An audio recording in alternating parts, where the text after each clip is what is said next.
Morning student. आज हम class 7 में जो है इतिहास में जो है चौथा लेसन आप देखेंगे मुगल साम्राज्य जो है द मुगल एम्पायर के बारे में हम आपको बताने जा रहे हैं। किस तरह से मुगल वंश की स्थापना जो है भारत में होती है, इसके बारे में हम आपको बताने जाते हैं। देखेंगे इब्राहिम लोदी वंश के बाद जो है मुगल वंश की स्थापना होती है। तो इसमें सबसे पहले हम देखेंगे बाबर के बारे में पढ़ेंगे, किस तरह से बाबर जो मुगल वंश की स्थापना करते हैं उनके बारे में हम पढ़ेंगे। देखेंगे उनका बाबर का पूरा नाम था जहीरुद्दीन मोहम्मद बाबर का, और उनका शासनकाल जो है 1483 से लेकर आप देखेंगे जन्म से लेकर 1530 ईस्वी तक चलता है। और आप देखेंगे इनके बाबर का जन्म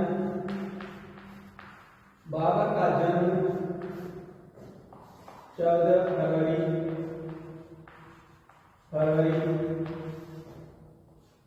1483 ईस्वी में 1483 ईस्वी में हरगना में हुआ था। इनके पिता का नाम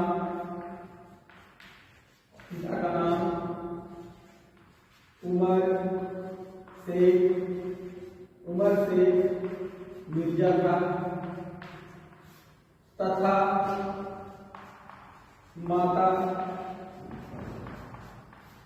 माता का नाम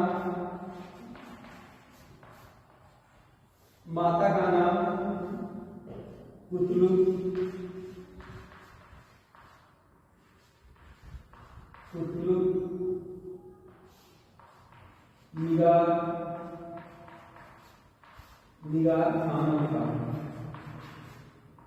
निगार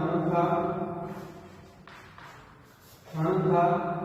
और जो आप देखेंगे इनका जन्म हुआ फरगना में हुआ था। यह फरगना जो है मध्य एशिया में पड़ता है, और इसमें आप देखेंगे मध्य एशिया के लोग रहने वाले थे। और आप देखेंगे इनके पिता जो थे उमर शेख मिर्जा थे, और माता का नाम जो है कुतलुक निगार खानम था। और इस तरह से आप देखेंगे कि बाबर जो अपने शक्ति के बल पर किस तरह से शासन स्थापित करता है। आप देखेंगे जैसे जब उमर शेख मिर्जा, आप देखेंगे इनके पिता उमर शेख मिर्जा की जो मृत्यु आप देखेंगे 1494 की मृत्यु होती है। तो आप देखेंगे यह लगभग 12 वर्ष की अवस्था के थे। बाबर कितने वर्ष के थे? 12 वर्ष की अवस्था के थे। और आप देखेंगे 1494 की उमर शेख मिर्जा की मृत्यु होने के बाद आप देखेंगे यह गद्दी पर कौन बैठते हैं? बाबर गद्दी पर बैठा। तो आप देखेंगे गद्दी पर बैठते ही आप देखेंगे इन्होंने अपने जो है कुशलता पूर्वक सैन्य व्यवस्था से लेकर के किसी तरह से अपने जो फरगना की गद्दी को संभालने का प्रयास करते हैं। और इन्होंने सबसे पहला जो आक्रमण आप देखेंगे 1501 में समरकंद कर दिया।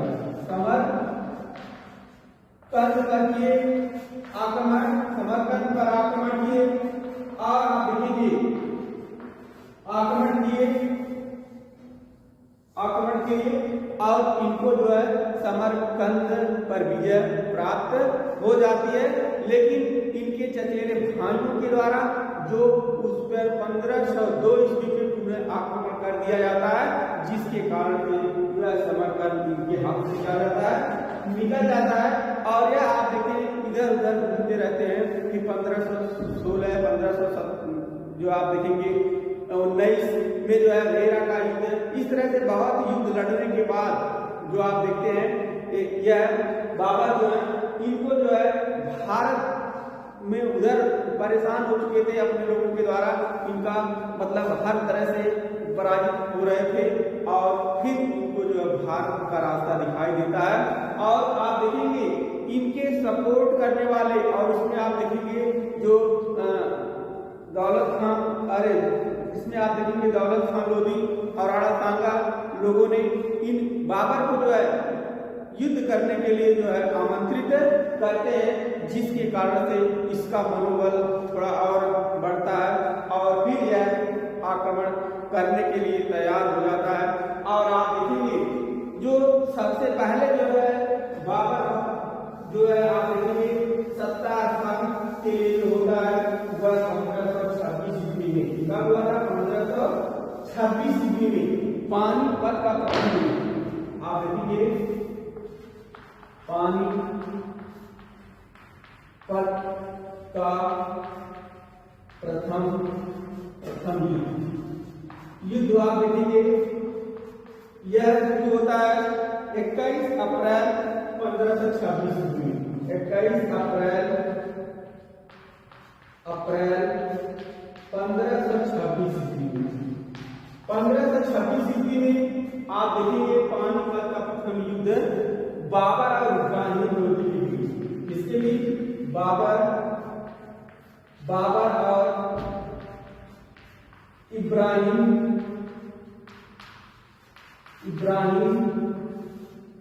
लोधी के बीच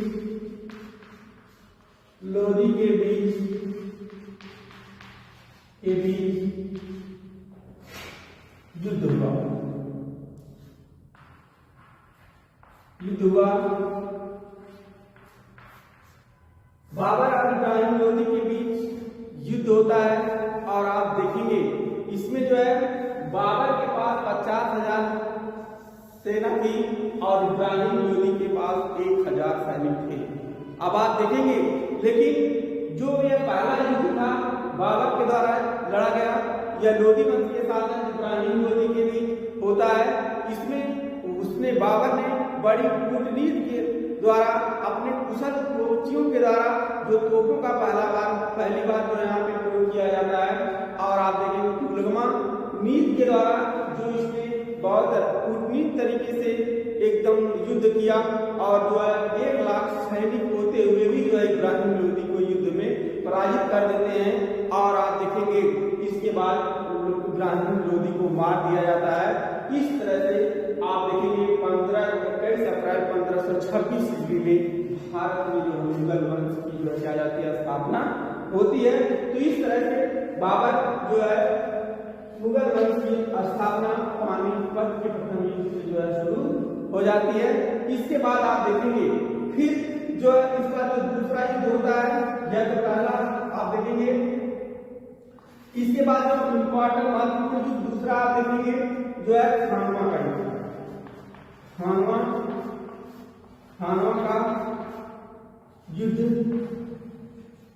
खानवा का युद्ध आप देखेंगे इसमें 17 मार्च को होता है। 17 मार्च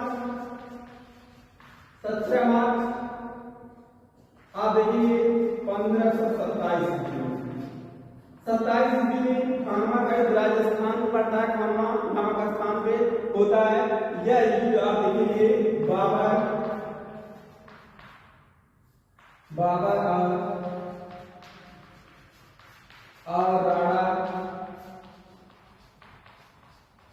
और राणा सांगा के बीच, मतलब बाबर और राणा सांगा के बीच युद्ध होता है। इस युद्ध में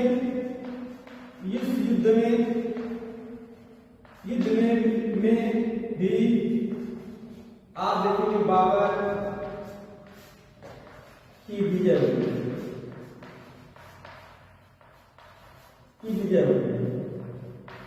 इस तरह से आप देखेंगे कि खानवा का युद्ध 17 मार्च 1527 में होता है। इस युद्ध में भी जो है राणा सांगा जो कि भारत में जो बाबर को आमंत्रित करने वाले थे, इनको भी जो आप देखेंगे बाबर ने राणा सांगा से युद्ध किया और जो है खानवा के युद्ध में 1527 ईस्वी में इनको भी पराजित कर देता है। इसके बाद आप देखेंगे जो तीसरा प्रमुख युद्ध था वह पानीपत का और दूसरा खानवा। अब आप देखेंगे जो इम्पोर्टेंट तीसरा युद्ध लड़ा गया था वह था चंदेरी का युद्ध। तीसरे नंबर पे चंदेरी आप देखेंगे जो सबसे इम्पोर्टेंट तीसरा था, आप देखेंगे यह चंदेरी का युद्ध भी आप देखेंगे हुआ था। यह 29 जनवरी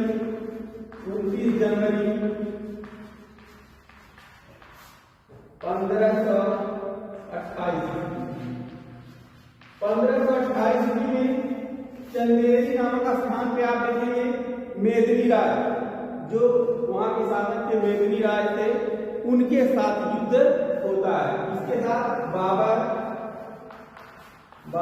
और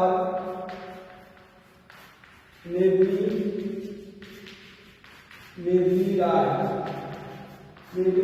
के बीच युद्ध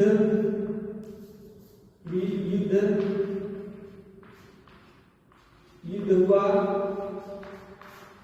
मेदिनी राय के बीच युद्ध हुआ। इसमें भी आप देखेंगे, इसमें बाबर की विजय हुई।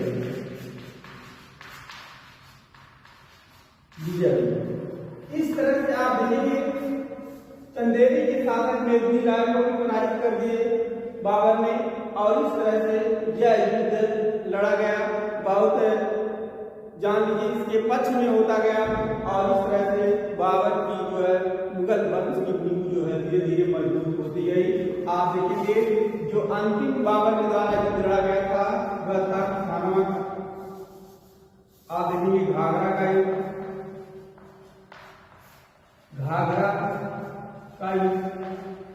इसमें आप देखेंगे यह भी युद्ध आप देखेंगे 6 मई 1529 में हुआ था। यहाँ पे आप देखेंगे जो यहाँ युद्ध हुआ था जो घाघरा में, यहाँ पे जो अफगानों का शासन था, और अफगान में आप देखेंगे जो इब्राहिम लोदी के भाई थे महमूद लोदी थे, वह शासन कर रहे थे। इन्होंने बंगाल के शासक मुर्तजा शाह से भी जो है पूरा सहमति प्राप्त कर ली थी और अपनी सैन्य शक्ति को इकट्ठा कर लिए थे। लेकिन जैसे ही आप देखेंगे घाघरा के बीच 6 मई 1529 में युद्ध शुरू होता है, उसमें भी जो है बाबर विजयी होता है, और जो है इसमें महमूद लोदी की हार होती है। तो इस तरह से यह जो है अंतिम निर्णायक युद्ध था, और पूर्ण रूप से यह खानवा का अंतिम बाबर के द्वारा लड़ा गया था। और इसके बाद आप देखेंगे 1530 ईस्वी में बाबर की जो है बीमार पड़ जाते हैं और इनकी मृत्यु हो जाती है। इसके बाद आप देखेंगे मृत्यु के बाद 1530 में इनकी मृत्यु हो जाती है, और इनके जो है 4 लड़के थे। आप देखेंगे हुमायूं जो है अस्करी, कामरान, हिंदाल, 4 लड़के थे, और इनके मरने से पहले ही इन्होंने हुमायूं को जो है आप देखेंगे वह उत्तराधिकारी घोषित कर दिए थे। इस तरह से आप देखेंगे इनके मरने के बाद इनकी समाधि जो है आगरा के आराम बाग में दफनाए गए थे। इसके बाद इनकी जो विधवा पत्नी थी, उन्होंने जो मुबारक यूसुफ जई जो थी, उन्होंने इनका जो हड्डियां के अवशेष थे उसको ले जा करके आप देखेंगे काबुल में उनकी समाधि बनाई। इस तरह से वह काबुल में उनकी समाधि बनाई गई दोबारा। इस तरह से आप कह सकते हैं कि पहले कहाँ दफनाए गए थे, आगरा में आराम बाग में, फिर दोबारा जो आप देखेंगे काबुल में इनकी जो समाधि बनाई गई। इस तरह से आप देखेंगे बाबर ने अपने जीवन काल में जो है संघर्ष करते रहे और अंतिम क्षणों तक संघर्ष किए, और इस तरह से उन्होंने मुगल वंश की स्थापना की, और इस तरह से मुगल वंश की शुरुआत होती है। तो धन्यवाद, आज इतना ही, फिर अगले टॉपिक पे